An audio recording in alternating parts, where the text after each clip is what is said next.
Resolved, Prairie Point should make school uniforms mandatory. In 2000, only 23% of all public schools in the United States had school uniforms. But in 2008, that percentage increased to 55%, as principals and school officials nationwide now know the benefits of school uniforms and their impact on learning. Calvary Private School states how uniforms are becoming more popular after people realize all of the benefits. Uniforms should be required at Prairie Point, so minimize bullying and peer pressure, eliminate the time spent enforcing the dress code, stop many crimes from happening. Our team's first argument is about how uniforms decrease the chances of bullying and peer pressure. Whoever is trying to bring you down is already below you. This well-known quote connects with my argument of reducing bullying because hundreds of students get bullied daily due to the clothes they wear. Uniforms can change this and reduce the acts of bullying and peer pressure. According to Nizella, in a 2013 survey of elementary school principals, 86% of school leaders said uniforms make a significant positive impact on peer pressure, and 64% said uniforms reduce bullying. This is important because school uniforms make the school a better and safer environment for the students. Bullying has become a huge issue and keeps getting greater if no one does anything to prevent it. According to Belinda Westcombe, school uniforms are great levelers. With the chosen uniform, body type disappears, and it's harder to distinguish who is cool and who is not. It's harder to see the differences in social economic background.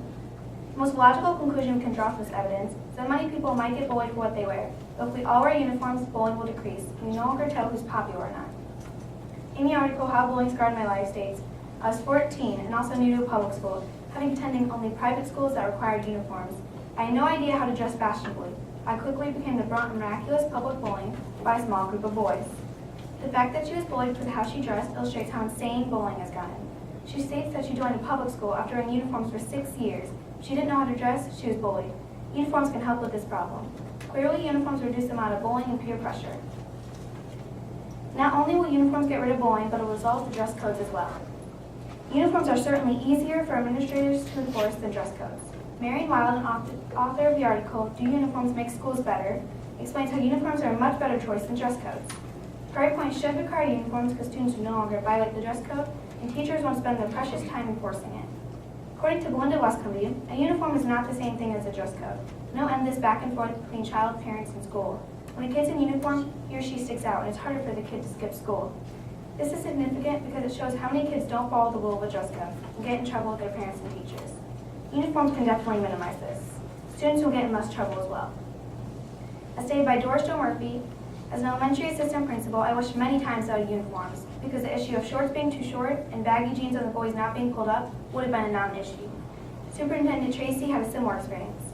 Kids are spending time in the office, they're not fulfilling the dress code. That was time away from class. The fact that the dress code just takes up the teacher's time and students' time for morning is ridiculous. Kids don't follow the dress code anyways and are always getting in trouble. Uniforms can definitely minimize this. Prairie Point should require uniforms because students will no longer violate the dress code. Our final argument is how uniforms diminish criminal acts. If it means that teenagers stop killing each other over designer jackets, then our public schools should be able to require their students to require school uniforms. President Bill Clinton explains how he believes if teens will stop fighting over clothing, then schools should be able to require uniforms. School uniforms clearly should be enforced in all schools because it reduces criminal acts. As stated by Frank Quattrone, when you have students dressed alike, you make them safer. If someone were to come into a building, the intruder could be caught. This is significant because when an intruder comes into a school that requires uniforms, he will not run in, and the intruder getting caught is very high. As stated by the University of Nevada, 1 year after a uniform policy, a school police data showed a 63% drop in police rob reports, and decreases were also noted in gang activity, graffiti, property damage, and violence. The most logical conclusion we can draw from this evidence is that school uniforms can definitely keep more students safe from violence, and even in less trouble. All in all, school uniforms are good because it dismisses any crime that could occur. Uniforms should be required at Prairie Point so they lessen the chances of bullying and peer pressure, cancel the dress code, and get rid of many crimes. Principals and school officials nationwide now know the benefits of school uniforms and their impact on learning. My opponent may say that school uniforms increase safety, but I have to disagree, because the Texas University study found that school discipline incidents rose by 12% after the introduction of school uniforms, decreasing student safety at school. Imagine not feeling safe at school anywhere, just because your peers have to wear uniforms, not feeling safe in the hallways, classrooms, lunchrooms, just because your peers have to wear a uniform. It's just as simple as that. Therefore, school uniforms do not increase safety.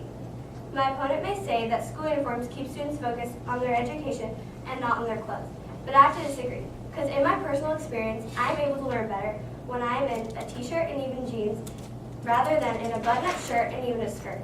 This would mean that students can focus on their learning instead of being focused on readjusting their clothes because they are simply uncomfortable.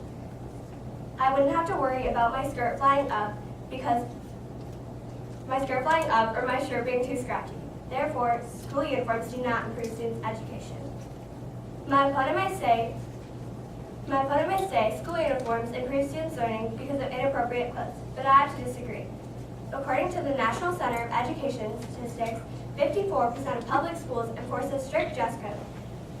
Because students are already meeting strict dress code restrictions, they are pointless. If students' clothes are already meeting certain restrictions, their clothing is not affecting their learning. Even if they did have uniforms, the school board cannot keep students from talking and getting off task during their learning time. Therefore, uniforms do not improve students' learning time.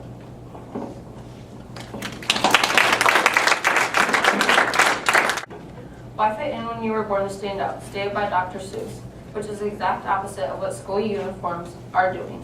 In particular, school uniforms do not teach children individuality. Another reason is they racially discriminate, and they are also an extra expense for parents. One reason is that school uniforms don't teach children individuality. Individuality is a basic skill needed to live in the real world as we grow up. According to EBSCO, what people wear is not simply an expression of their fashion sense, and is not just a statement of their individuality. Wearing a school uniform takes away the individuality that children need when they grow up and become adults.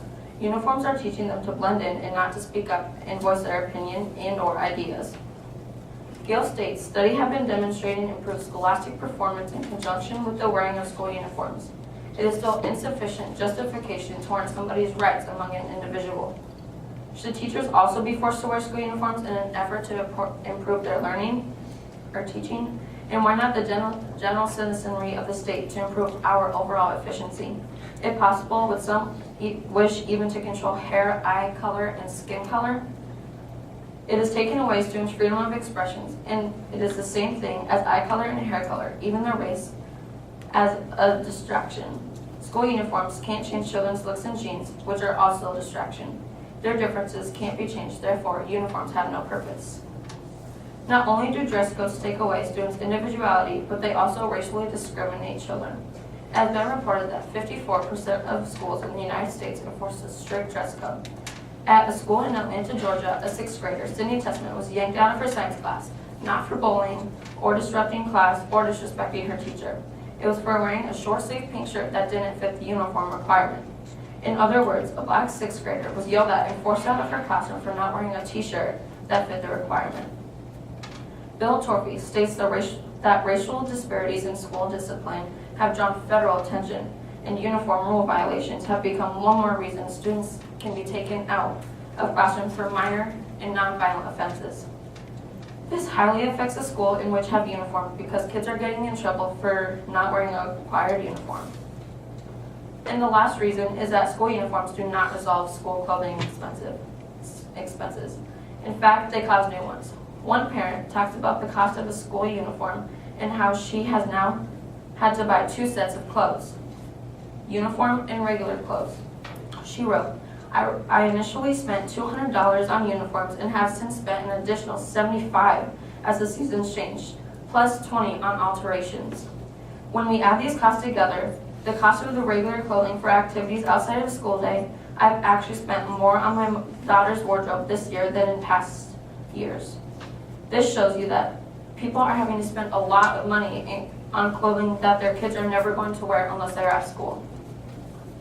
School uniforms may well be a financial burden to poorer families who will be forced to buy uniforms in addition to regular clothing, or are forced to buy a second-hand uniform that their children, thus creating a similar situation between the affluent and poorer students. The idea that all kids look the same in uniforms is false. Also, from experience, a family friend told me that they have spent on an average of $5,000 a year for their children's tuition and school uniforms. This is a clear problem that needs to be fixed and resolved because everyone has a right to wear what they want to wear. According to the First Amendment, as you can see, this is a clear issue in many schools. It needs to be concluded in which students should not have to be required to wear school uniforms. To conclude, school uniforms do the complete opposite of teaching children individuality, treating kids the same, and saving money for parents. Why fit in when you were born to stand out? This quote should be lived up to and obeyed by college community.